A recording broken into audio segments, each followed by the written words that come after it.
नमस्कार जोहार, आपका स्वागत है खबर छत्तीसगढ़ में। तो आइए जानते हैं छत्तीसगढ़ के हर छोटे बड़े शहर से 25 फटाफट बड़ी खबरों को। इससे पहले यदि आप वीडियो को लाइक नहीं किए तो लाइक कर दीजिए और चैनल में नए हैं तो चैनल को सब्सक्राइब कर लीजिए। और आप वीडियो को कहां से देख रहे हैं कमेंट बॉक्स में हमें जरूर बताइए।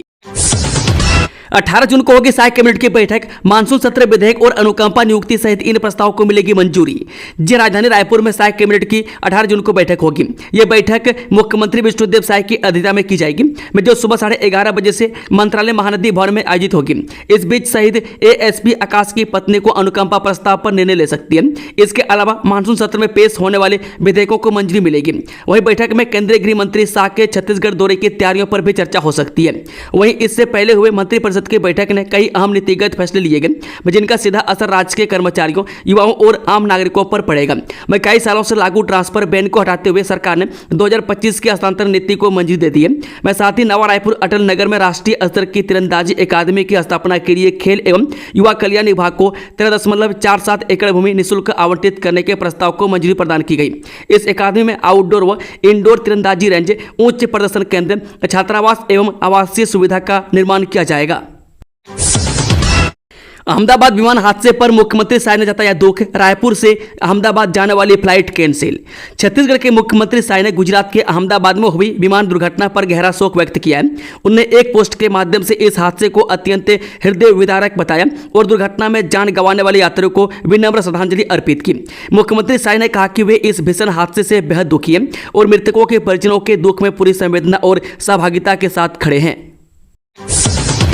नियमितीकरण को लेकर सड़क पर उतरे संविदा कर्मचारी, कलेक्टर को सौंपा ज्ञापन। मांग पूरी न होने पर दी गई चेतावनी। सरकारी दफ्तरों में काम करने वाले संविदा कर्मचारी अपने नियमितीकरण को लेकर हमेशा चिंतित रहते हैं। भले ही वो सरकारी दफ्तरों में काम करते हैं, लेकिन सुविधा को नाम पर उन्हें ज्यादा कुछ नहीं मिलता। इसी बीच खबर आ रही है कि एक बार फिर चतुर्थ वर्ग कर्मचारी संघ ने सड़क पर उतर गए और कलेक्टर को ज्ञापन सौंपा है। दरअसल छत्तीसगढ़ शासकीय लघु वेतन चतुर्थ वर्ग कर्मचारी संघ ने गुरुवार को कोंडागांव कलेक्टर कार्यालय में ज्ञापन सौंपते हुए अनुसूचित जाति एवं जनजाति विकास विभाग के अंतर्गत कार्यरत दैनिक वेतनभोगी कर्मचारी को नियमित वेतनमान पर संविलियन की मांग दोहराई है। अब हिंदी में कर सकते हैं एमबीए। मातृभाषा में सीखने के इच्छुक छात्रों के लिए संचालित होगा पाठ्यक्रम। जो इंग्लिश भाषा की बाधा के कारण जो छात्र एमबीए की पढ़ाई से वंचित रह जाते थे, उनके लिए अब एक नया अवसर खुल गया। Indira Gandhi national open university ने अपने प्रतिष्ठित एमबीए प्रोग्राम को अब हिंदी भाषा में भी शुरू कर दिया। यह पहल राष्ट्रीय शिक्षा नीति के तहत समावेशी और बहुभाषी शिक्षा को बढ़ावा देने की दिशा में एक महत्वपूर्ण कदम है। इससे पहले इग्नू ने उड़िया समेत कुछ अन्य क्षेत्रीय भाषाओं में भी एमबीए कार्यक्रम की शुरुआत की थी। विश्वविद्यालय का कहना है कि यह बदलाव नई शिक्षा नीति के उद्देश्यों के अनुरूप है, जो स्थानीय भाषाओं में उच्च शिक्षा को बढ़ावा देने पर जोर देती है।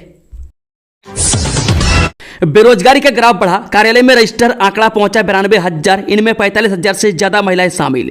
रायपुर जिले में युवक युवतियों को नौकरी नहीं मिलने के कारण बेरोजगारी का ग्राफ लगातार बढ़ रहा है। जिला रोजगार कार्यालय में पंजीकृत युवक युवतियां की आंकड़ा करीब 92,000 पहुंच चुका है। यह आंकड़ा बताता है कि पिछले 9 साल में किस दर से बेरोजगारी के ग्राफ में बढ़ती हुई है, क्योंकि वर्ष 2016 में पंजीकृत बेरोजगारों का आंकड़ा 18,000 के करीब था, जिसके साल खत्म होने तक 1 लाख के करीब पहुंचने की संभावना है। यह आंकड़ा बताता है कि हर साल औसतन 8,000 से ज्यादा बेरोजगार नौकरी की उम्मीद लिए रोजगार कार्यालय में पंजीकरण कराते हैं, लेकिन शासकीय नौकरी तो दूर, निजी सेक्टर में भी योग्यता के अनुसार मनचाही नौकरी नहीं मिल पा रही है। सीएम साय ने किया ग्लोबल वार्मिंग के खिलाफ अभियान का शुभ आरंभ। बोले संस्था द्वारा छत्तीसगढ़ में होगा 11 लाख से अधिक के पौधारोपण। जब प्रदेश की राजधानी रायपुर में सीएम साय ने ग्लोबल वार्मिंग के खिलाफ अभियान का शुभ आरंभ किया, जिसके तहत संपूर्ण धारा सहित विद्यार्थियों का भविष्य बचाने दीर्घकालिक अभियान चलाया जाएगा। यह कार्यक्रम कृषि विश्वविद्यालय के सभागार में आयोजित किया गया। इस बीच मुख्यमंत्री के साथ सभी मंत्रीगण कार्यक्रम में शामिल हुए, जिसके बाद यहां पर बढ़ते तापमान को कम करने के उपाय पर चर्चा होगी, जिसमें विद्यार्थियों का भविष्य बचाने दीर्घकालिक अभियान चलाई जाएगी। इसके अलावा इस संस्था द्वारा पूरे छत्तीसगढ़ में पौधारोपण भी किया जाएगा। साथ ही वाटर हार्वेस्टिंग, छत पर खेती जैसे कार्य किए जाएंगे। रेत माफियाओं के द्वारा फायरिंग मामले में पार्षद सहित 2 गिरफ्तार। जब बुधवार की रात राजनांदगांव शहर के मोहड़ वार्ड में शिवनाथ नदी से अवैध रेत का उत्खनन कर रहे रेत माफियाओं को रोकने गए वार्ड के लोगों पर रेत माफियाओं ने गोली चला दी। इस हमले में वार्ड विकास समिति के अध्यक्ष सहित 3 ग्रामीण घायल हुए, जिसमें से एक युवक का इलाज मेडिकल कॉलेज अस्पताल में चल रहा है। पुलिस ने इस मामले में कार्रवाई करते हुए वार्ड के पार्षद सहित जेसीबी चालक को गिरफ्तार कर लिया है। विधायक बालेश्वर साहू के खिलाफ एफआईआर दर्ज, पड़ोसी की पत्नी मां और जीजा से मारपीट का आरोप। छत्तीसगढ़ जेजेपुर के कांग्रेस विधायक बालेश्वर साहू के खिलाफ पड़ोसी चंद्रशेखर राठौर ने पत्नी मां और जीजा से गाली गलौज कर मारपीट करने का आरोप लगाते हुए मामला दर्ज करवाया। फिलहाल पुलिस ने मामला दर्ज कर जांच शुरू कर दी है। बता दें कि चंद्रशेखर राठौर ने अपनी रिपोर्ट में बताया कि जेजेपुर विधायक बालेश्वर साहू के घर के दो एसी के आउटडोर व चिमनी से धुआं निकलने वाले स्थान को उसकी जमीन तरफ रखा है, जिससे हटाने को कहने के बाद भी नहीं हटाया था। मैं 10 जून को बालेश्वर साहू के मकान पर काम करने वाले नौकर को हटाने कहा था। इस बात की जानकारी मिलते ही जेजेपुर विधायक बालेश्वर साहू ने गाली और फिर घर आकर घर वालों से अश्लील गाली गलौज करते हुए जान से मारने की धमकी दी और जीजा हेमंत राठौर से मारपीट की, जिससे उनके गाल और पीठ पर चोट आई है। मैं उसके माता पिता, उसकी पत्नी और बच्चों को यदि भविष्य में कुछ हुआ तो उसका जिम्मेदार बालेश्वर साहू होगा। वही शिकायत पर विधायक के खिलाफ बीएनएस की धारा 329 क्लॉज 1, 296, 351 क्लॉज 2 और 115 क्लॉज 2 के तहत अपराध दर्ज किया गया है। छत्तीसगढ़ में तेजी से पांव पसार रहा है कोरोना। रायपुर में सबसे ज्यादा केस, राज्य में कुल 45 एक्टिव मरीज। छत्तीसगढ़ में कोरोना वायरस एक बार फिर से सिर उठा रहा है। खासकर राजधानी रायपुर में इसके नए वेरिएंट JN.1 के मामले तेजी से बढ़ रहे हैं। बुधवार को रायपुर में कोरोना के 3 नए मामले सामने आए, जिससे राजधानी में सक्रिय मामलों की संख्या बढ़कर 40 हो गई है। पूरे राज्य में इस समय कुल 45 एक्टिव केस है। स्वास्थ्य विभाग से मिली जानकारी के अनुसार बीते 22 दिनों में छत्तीसगढ़ में कुल 75 कोरोना पॉजिटिव मरीज सामने आ चुके हैं। इनमें से 30 मरीज ठीक हो चुके हैं। 41 मरीज होम आइसोलेशन में हैं, जबकि 4 मरीजों का इलाज अस्पताल में चल रहा है। मानसून के आगे बढ़ने पर लगा ब्रेक, कुछ दिन और करना पड़ सकता है इंतजार। छत्तीसगढ़ में भीषण गर्मी और उमस से बेहाल आम जनजीवन को जल्द ही कुछ राहत मिल सकती है। राज्य में लंबे समय से बारिश न होने से सिर्फ इंसान ही नहीं बल्कि पशु पक्षी और पेड़ पौधे भी प्रभावित हो रहे हैं। वही मवेशी पानी की तलाश में भटक रहे हैं। वहीं बारिश की कमी के कारण सब्जियों के उत्पादन में भी गिरावट देखने को मिल रही है। मौसम विभाग के अनुसार आगामी 2 दिनों में मौसम में बदलाव के संकेत मिल रहे हैं। वही दक्षिण पश्चिम मानसून के प्रदेश के दक्षिणी हिस्से में प्रवेश करने के लिए परिस्थितियां अनुकूल हो रही है। 14 और 15 जून को प्रदेश के कई हिस्सों में तेज गरज चमक और अंधड़ के साथ बारिश होने की संभावना जताई गई है। पूरी रात की बेरहमी से पिटाई, जख्म पर लगाई मिर्ची, 3 युवकों को गांव में अर्धनग्न कर घुमाया। छत्तीसगढ़ में रायपुर जिले के एक गांव में काला जादू करने का आरोप लगाकर 3 लोगों पर हमला करने और उन्हें अर्धनग्न अवस्था में घुमाने के आरोप में पुलिस ने 21 लोगों के खिलाफ मामला दर्ज कर लिया है। पुलिस अधिकारियों ने बताया कि यह घटना 13 मार्च को जिले के अभनपुर थाना क्षेत्र के खट्टी गांव में हुई थी, लेकिन निचली अदालत के आदेश के बाद 9 जून को प्राथमिकी दर्ज की गई। उन्होंने बताया कि प्राथमिकी के अनुसार नरेश कुमार साहू, अमर सिंह साहू और उनके बेटे तिलक साहू को आरोपियों ने 13 मार्च को बंधक बना लिया था। आरोपियों ने कथित तौर पर उनकी पिटाई की, उन्हें अर्धनग्न अवस्था में घुमाया और उनके पैसे और अन्य सामान लूट लिए। 2 दशक बाद बीजापुर के 78 स्कूलों में गूंजेगा कखारा, बंद पड़े विद्यालयों में पहली बार पहुंचे शिक्षक। शिक्षा के क्षेत्र में बीजापुर जिला एक ऐतिहासिक मोड़ पर खड़ा है। राज्य सरकार द्वारा शुरू की गई युक्तिकरण प्रक्रिया के अंतर्गत जिले के 78 शिक्षक विभिन्न स्कूलों में अब नियमित शिक्षकों की तैनाती कर दी गई है। इससे न केवल शिक्षा व्यवस्था को मजबूती मिलेगी बल्कि वर्षों से बंद पड़े स्कूलों में फिर से पढ़ाई होगी। जिला शिक्षा कार्यालय से प्राप्त जानकारी के अनुसार शासन के निर्देशों के अनुरूप युक्तिकरण प्रक्रिया पूरी कर ली गई है। इसके तहत जिले में चिन्हांकित 198 अतिशय शिक्षकों में से 189 शिक्षकों की नई पद स्थापना की गई है। इनमें 104 सहायक शिक्षक, 13 प्रधान अध्यापक प्राथमिक, 45 शिक्षक, 31 प्रधान अध्यापक माध्यमिक व 5 व्याख्याता शामिल है। अब कर्मचारियों की कुंडली मोबाइल ऐप पर सेवानिवृत्ति, पदोन्नति और वेतन विसंगति में नहीं होगी परेशानी। छत्तीसगढ़ के सीएम विष्णुदेव साय, मुख्यमंत्री विष्णुदेव साय के नेतृत्व में छत्तीसगढ़ शासन ई गवर्नेंस के माध्यम से सुशासन को सशक्त और सहज बनाने की दिशा में लगातार कार्य कर रहा है। प्रदेश सरकार ने अब कर्मचारियों की सेवा जानकारी को मोबाइल ऐप के माध्यम से अद्यतन करने की अभिनव पहल की है। प्रदेश के लगभग 4 लाख सरकारी कर्मचारियों की CR के लिए अब फाइलें पलटने का झंझट समाप्त हो गया। कर्मचारियों की प्रोफाइल अब वजह अब एम्प्लॉई कॉर्नर मोबाइल ऐप पर अद्यतन की जाएगी। इससे सेवानिवृत्ति, पदोन्नति, वेतन विसंगति आदि के समय किसी प्रकार की परेशानी नहीं होगी। गरियाबंद में वन अतिक्रमण हटाने गई टीम पर किया हमला, 5 वन कर्मियों को 3 घंटे तक बनाए बंधक, सभी आरोपी गिरफ्तार। जहां सोहागपुर बीट के पास परसूली मार्ग पर गुरुवार सुबह वन अतिक्रमण हटाने पहुंची वन विभाग की टीम पर अतिक्रमणकारियों ने लाठी कुल्हाड़ी से हमला कर दिया और 5 वन कर्मियों को करीब 3 घंटे तक बंधक बनाए रखा। गरियाबंद पुलिस ने त्वरित कार्रवाई कर सभी आरोपियों को गिरफ्तार कर लिया। जानकारी के अनुसार बता दें, सुबह करीब 4 बजे डिप्टी रेंजर अशोक सिन्हा के नेतृत्व में वन विभाग की टीम को सूचना मिली कि कुछ लोग जेसीबी मशीन से वन भूमि पर अवैध कब्जा कर रहे हैं। टीम ने मौके पर पहुंचकर कार्रवाई शुरू की। तभी अतिक्रमणकारियों ने लाठी कुल्हाड़ी और लोहे के बाट से हमला कर दिया। परीक्षार्थियों को लेकर जा रही गाड़ी अनियंत्रित होकर पलटी, एक युवती की मौत, 3 लोग घायल। जब कोंटा थाना क्षेत्र के ग्राम दरबगुड़ा में गुरुवार दोपहर एक बड़ा हादसा हो गया। इस हादसे में एक युवती की मौत हो गई जबकि वाहन में सवार अन्य लोग घायल हो गए। घायलों को बेहतर उपचार के लिए कोंटा के सामुदायिक स्वास्थ्य केंद्र ले जाया गया। बताया जा रहा है कि इस वाहन में सवार सभी लोग बीएड की परीक्षा देने के लिए जा रहे थे। वहीं एर्रोबोर थाना प्रभारी अविनाश टंडन ने बताया कि दंतेवाड़ा निवासी ड्राइवर गोपाल नाग उम्र 25 वर्ष अपने वाहन में बालूराम साहू उम्र 32 वर्षीय निवासी दंतेवाड़ा, डोमन लाल कंवर उम्र 36 वर्षीय निवासी दंतेवाड़ा, निधि चौधरी उम्र 26 वर्षीय निवासी दंतेवाड़ा, त्रिवेणी बघेल उम्र 26 वर्ष शामिल थे। वही वाहन चला रहे गोपाल सभी को लेकर कोंटा के लिए चल रहे बीएड की परीक्षा दिलाने के लिए ले जा रहा था। झारखंड शराब घोटाला, छत्तीसगढ़ के कारोबारी सिद्धार्थ सिंघानिया के खिलाफ गिरफ्तारी वारंट जारी, कई अनेकों नोटिस। झारखंड में सामने आए बहुचर्चित शराब घोटाले की जांच में नया मोड़ आया है। इस मामले में छत्तीसगढ़ के उद्योगपति सिद्धार्थ सिंघानिया के खिलाफ झारखंड की विशेष भ्रष्टाचार निवारण अदालत ने गिरफ्तारी वारंट जारी किया है। झारखंड एंटी करप्शन ब्यूरो यानी कि एसीबी द्वारा की जा रही जांच में अब तक यह सामने आया है कि इस घोटाले से राज्य को 38 करोड़ रुपये से अधिक का नुकसान हुआ है। अधिकारियों के अनुसार यह राशि जांच के आगे बढ़ने के साथ और बढ़ सकती है। छत्तीसगढ़ से बनी पहली हिंदी फिल्म में जानकी चैप्टर 1 की रिलीज पर लगी रोक, सेंसर बोर्ड ने सर्टिफिकेट देने से किया इनकार, प्रोड्यूसर ने कहा यह अन्याय है, कोर्ट जाएंगे।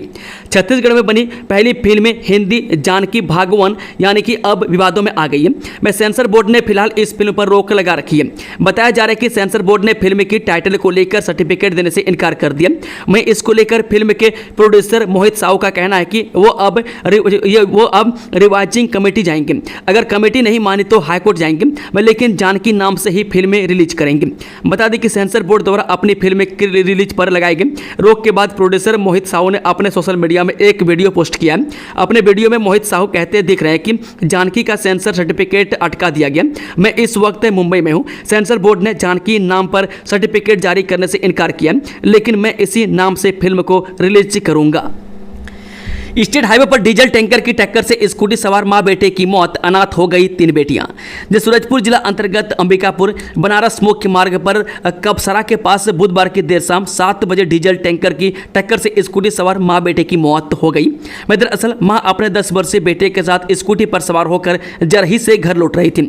इसी दौरान टैंकर ने उन्हें कुचल दिया। हादसे में बेटे की मौके पर ही मौत हो गई, जबकि मां ने अस्पताल में दम तोड़ दिया। मामले में भटगांव पुलिस ने टैंकर चालक के खिलाफ जुर्म दर्ज कर उसे गिरफ्तार कर लिया है। वह सूरजपुर जिले के नगर पंचायत जरही में सफाई कर्मी का कार्य करने वाली उर्मिला सारथी उम्र 35 वर्ष अपने 10 वर्षीय बेटे के साथ स्कूटी क्रमांक छत्तीसगढ़ 15C W8465 से गृहग्राम मटीगाड़ा जा रही थी। इस दौरान कबसरा गांव के समीप डीजल टैंकर के चालक ने लापरवाही पूर्वक वाहन चलाते हुए स्कूटी को जबरदस्त टक्कर मार दी। नवा रायपुर में महिलाएं दौड़ा रही पिंक ई रिक्शा, रोजगार के खुले द्वार, आवाजाही होने लगी सुगम। छत्तीसगढ़ सरकार महिलाओं के सशक्तिकरण में महत्वपूर्ण कदम उठा रही है। महिलाओं को आर्थिक रूप से सशक्त बनाने के साथ रोजगार के अवसर भी तैयार कर रही है। उसी दिशा में एक कदम नवा रायपुर में भी महिलाओं को पिंक ई रिक्शा सौंप कर उनकी तरक्की की राहें आसान कर दी है। बता दें कि नवा रायपुर के विकास में अब महिलाएं भी सहभागिता निभाएगी। यहाँ रेलवे स्टेशन खुलने के बाद से विकास के द्वार भी खुल गए, वहीं व्यापारिक गतिविधियां भी तेजी के साथ संचालित होगी। इसके लिए महिलाओं को पिंक ई रिक्शा सौंपा गया। नवा रायपुर में अब एयरपोर्ट से सीबीडी रेलवे स्टेशन या जंगल सफारी मंत्रालय, पुरखोती मुक्तांगन, शासकीय विभागों के दफ्तर से लेकर अंतर्राष्ट्रीय क्रिकेट स्टेडियम जाना बेहद आसान हो गया। वहीं एनआरडीए ने ग्रामीण महिलाओं के हाथों में पिंक ई रिक्शा की चाबी सौंपी है। इससे महिलाओं को स्वरोजगार के साथ आर्थिक तरक्की भी आसान हो जाएगी। बिजली कटौती से परेशान उपभोक्ताओं ने बिजली कार्यालय जोन 2 में किया हंगामा। जिस शहर के जोन 2 क्षेत्र में लगातार हो रही रात की बिजली कटौती से परेशान उपभोक्ताओं का गुस्सा बुधवार की रात फूट पड़ा। बीते 5 से 7 दिनों से रोजाना रात 11 बजे बिजली गुल हो जाने से नाराज उपभोक्ता देर रात बिजली विभाग के कार्यालय पहुंच गए और जमकर हंगामा किया। उपभोक्ताओं का कहना है कि विभाग बिना किसी पूर्व सूचना के रात में बिजली बंद कर रहा है, जिससे उन्हें भीषण गर्मी में परेशानी झेलनी पड़ रही है। लोगों ने सवाल उठाया कि बिजली कटौती सिर्फ रात में ही क्यों की जा रही है और दिन में क्यों नहीं। 4 लेन सड़क निर्माण से 50 मकान खतरे में, लोगों में आक्रोश। चक्रधर नगर से पहाड़ मंदिर मार्ग का होगा विस्तार। शहर के दक्षिण क्षेत्र स्थित चक्रधर नगर अंबेडकर चौक से लेकर पहाड़ मंदिर मार्ग पर 4 लेन सड़क निर्माण की प्रक्रिया तेजी से चल रही है। यह सड़क शासन, प्रशासन और नगर निगम की महत्वाकांक्षी योजनाओं में से एक है, जिसका उद्देश्य शहर में यातायात को सुगम बनाना और भविष्य की बढ़ती जनसंख्या को ध्यान में रखते हुए बेहतर ढांचा तैयार करना है। इस परियोजना के चलते स्थानीय निवासियों और दुकानदारों की मुश्किलें बढ़ गई है। बीते कुछ दिनों से सड़क किनारे मकान और दुकानों का चिन्हांकन तथा नाप जोख का कार्य जारी है। इस प्रक्रिया में सामने आया है कि 50 मकान और कई दुकानें सड़क की सीमा में आ रहे हैं, जिन्हें तोड़ा जाना तय माना जा रहा है। इससे प्रभावित परिवारों और व्यवसायियों में आक्रोश देखा जा रहा है। रेलवे स्टेशन के पास केमिकल गोदाम में लगी भीषण आग, सारा सामान जलकर खाक। राजधानी रायपुर के रेलवे स्टेशन के पास सत्ताकार गली में बुधवार रात एक केमिकल गोदाम में भीषण आग लग गई। घर में गोदाम संचालित था। घटना के बाद गोदाम के अंदर रखे लेबोरेटरी केमिकल ज्वलनशील पदार्थ के डिब्बों में विस्फोट होता रहा, जिसके चलते आग और भड़क गई है। मामला गंज थाना क्षेत्र का बताया जाता है कि आग की लपटें इतनी तेज थी कि गोदाम के अंदर रखा सारा सामान जलकर खाक हो गया। वहीं सामान लोडिंग करने वाला ऑटो भी जल गया। में आसपास के लोगों ने फायर ब्रिगेड और पुलिस को सूचना दी। सूचना के बाद मौके पर पहुंची 3 दमकल की गाड़ियों ने 2.5 घंटे की कड़ी मशक्कत के बाद आग पर काबू पाया। मौके पर पहुंची पुलिस के अधिकारियों ने बताया कि रेसिडेंशियल और घने आबादी वाले इलाके में केमिकल के गोदाम को लेकर पुलिस की टीम जांच करेगी। वहीं गोदाम के किस तरह केमिकल रखे थे, इसकी भी पूछताछ कंपनी के मालिक से की जाएगी। अंतर्राष्ट्रीय खेल दिवस पर धमतरी जिले में खेल मेले का आयोजन, बच्चों ने पारंपरिक खेलों में लिया उत्साहपूर्वक भाग। प्रथम एजुकेशन फाउंडेशन द्वारा आज अंतर्राष्ट्रीय खेल दिवस के अवसर पर धमतरी जिले के 3 गांवों सोरम, भटगांव और शंकरदा हंकारा में खेल मेले का आयोजन किया गया। इस आयोजन का मुख्य उद्देश्य बच्चों को पारंपरिक खेलों से जोड़ना और समुदाय में खेलों के प्रति जागरूकता बढ़ाना रहा। मैं खेल मेले में बड़ी संख्या में बच्चों के साथ उनके अभिभावकों की भी भागीदारी देखने को मिली। मैं कार्यक्रम में विशेष रूप से बच्चों के लिए अलग अलग जोन बनाए गए थे, जिनमें शामिल थे। राशन सामान लेने में सर्वर की समस्या, घंटों करना पड़ रहा है इंतजार, हितग्राही व सेल्समैन परेशान। प्रदेश में अभी चावल उत्सव मनाया जा रहा है, जिसमें राशन दुकानों में सरकार के द्वारा 3 महीने का चावल एक साथ दिया जा रहा है, लेकिन 3 महीने का चावल एक साथ मिलने से लोगों को भारी परेशानियों का भी सामना करना पड़ रहा है। नई पोस मशीनों में सर्वर की गड़बड़ी के कारण लोगों को कई घंटों तक राशन दुकानों के सामने लाइन में लगना पड़ रहा है। इसी तरह राजधानी रायपुर के छोटापारा बेरन बाजार के राशन दुकान में भी लोगों की काफ़ी लंबी लाइन देखी गई। यहां राशन लेने आए लोगों का कहना है कि वे सुबह 8 बजे से लाइन में खड़े। मशीन में गड़बड़ी के कारण एक आदमी की फिंगरप्रिंट पहचान में ही आधे घंटे से ज़्यादा समय लग रहा है। इससे लोगों को भारी परेशानी हो रही है। राशन कार्ड के बदले रोजगार सहायक की डर्टी डीएल, बोला पहले मेरे साथ शारीरिक संबंध बनाओ फिर मिलेगा राशन कार्ड। जो गरीबों के हक का राशन देने की जिम्मेदारी जिनके कंधों पर थी, वो अब मुर्गा और मोहब्बत की डिमांड करने लगे। मैं छत्तीसगढ़ के केसकाल विधानसभा क्षेत्र के ईरा गांव पंचायत से एक बेहद शर्मनाक मामला सामने आया है, जिसने पंचायत व्यवस्था की गरिमा को बुरी तरह से झकझोर दिया है। सीएम विष्णुदेव साय का आज कोरबा दौरा, 223 करोड़ की अनेक विकास कार्यों की देंगे सौगात। जब मुख्यमंत्री विष्णुदेव साय 12 जून को कोरबा जिले के प्रवास के दौरान जिले वासियों को लगभग 223 करोड़ 88,41,000 से अधिक लागत की 66 विभिन्न विकास कार्यों की सौगात दी। साय विभिन्न विभागों के अंतर्गत किए जा रहे 66 विकास कार्यों का लोकार्पण, भूमि पूजन और शिलान्यास किया। इन विकास कार्यों में 24 करोड़ 10,70,000 से अधिक राशि के 16 कार्यों का लोकार्पण एवं 199 करोड़ 77,71,000 से अधिक राशि की 50 कार्यों का भूमि पूजन या शिलान्यास किया। इस दौरान मुख्यमंत्री साहब रिश्दी पुलिस लाइन के पास नवनिर्मित कन्वेंशन सेंटर में महारानी अहिल्याबाई होलकर की प्रतिमा का भी लोकार्पण किया। रेत तस्करी रोकने गए ग्रामीणों पर रेत माफियाओं ने चलाई गोली, 2 घायल, गांव में तनाव का माहौल। राजनांदगांव शहर के मोहड़ वार्ड में शिवनाथ नदी से अवैध रेत का उत्खनन कर रहे रेत माफियाओं को रोकने गए ग्रामीणों पर रेत माफियाओं ने गोली चला दी। इस हमले में 2 ग्रामीण घायल हुए हैं, जिन्हें उपचार के लिए मेडिकल कॉलेज अस्पताल में भर्ती कराया गया। इस वारदात के बाद गाँव में तनाव का माहौल है। वहीं पुलिस के पहुंचने पर ग्रामीणों ने जमकर आक्रोश व्यक्त किया। वहीं अवैध रेत तस्करी में लगे जेसीबी वाहन में तोड़फोड़ की। बिजली सुधार करने गए कर्मचारी से मारपीट। जब बीती रात कांसाबेल क्षेत्र के बिजली कर्मचारियों के साथ बिजली सुधार कार्य के दौरान मारपीट की घटना सामने आई है। इस संबंध में बिजली कर्मी रवि बसोड़ ने कांसाबेल थाने में रिपोर्ट दर्ज कराई है। हल्दीराम के एजेंसी देने के नाम पर डॉक्टरों को लगाई थी 11,25,000 की चपत, अंतर्राज्यीय गिरोह के 3 ठग गिरफ्तार। जो हल्दीराम के एजेंसी देने के नाम पर जनवरी माह में अंबिकापुर के डॉक्टर से 11,25,000 रुपये की ऑनलाइन ठगी की थी। वहीं बाद में पता चला कि डॉक्टर ने ठगों के खाते में रुपये ट्रांसफर कर दिए। इसकी रिपोर्ट उन्होंने कोतवाली में दर्ज कराई थी। मामले में साइबर थाना पुलिस ने अंतर्राज्यीय गिरोह के 3 साइबर ठगों को नालंदा बिहार से गिरफ्तार किया। पुलिस ने तीनों आरोपियों के खिलाफ कार्रवाई कर जेल में दाखिल कर दिया है।